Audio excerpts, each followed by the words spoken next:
Comme l'a révélé Le Parisien samedi 7 janvier 2023, Claude Lelouch vient de mettre en vente le manoir de Tourgéville, Calvados, qu'il avait fait construire en 2010. Une maison de 635 mètres carrés, qui dispose notamment d'un terrain de 4 hectares et d'un golf privé, que le compagnon de la romancière Valérie Perrin espère vendre pour la coquette somme de 7,5 millions d'euros. Un joli pactole, qui lui serait bien utile pour produire son 51e film, La Folie des Sentiments, dont le tournage est d'ores et déjà programmé au cours de l'été prochain et la sortie en salle en 2024. Cette incroyable bâtisse lui a plus souvent servi de décor pour ses longs métrages que de lieu de résidence.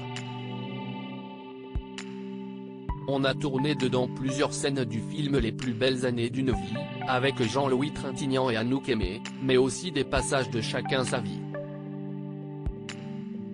Si est un décor que j'avais construit pour plusieurs longs métrages et pour en préparer un autre, je vais le vendre, avait-il notamment expliqué pour France Bleu Normandie, lors d'une interview accordée le 20 décembre dernier. La Normandie, sa pharmacie, mais il faudra donc mettre le prix pour s'acquérir ce prestigieux bien. Car l'annonce signale en outre 5 suites luxueuses et chaleureuses de 30 à 55 mètres carrés chacune, une réception lumineuse de 200 mètres carrés et, au cœur de la maison, ainsi qu'une piscine atypique de 70 mètres carrés. Rien que ça. Si est véritablement un bien de collection. L'idée du manoir circulaire peut au départ dérouter les acheteurs, mais très vite la visite fait disparaître ces a priori et je ne vous cache pas que l'on a déjà des personnes intéressées par le bien. Les acquéreurs potentiels qui le visitent sont jusque-là souvent à la fois des amateurs d'architecture, de Normandie, mais aussi du travail de Claude Lelouch.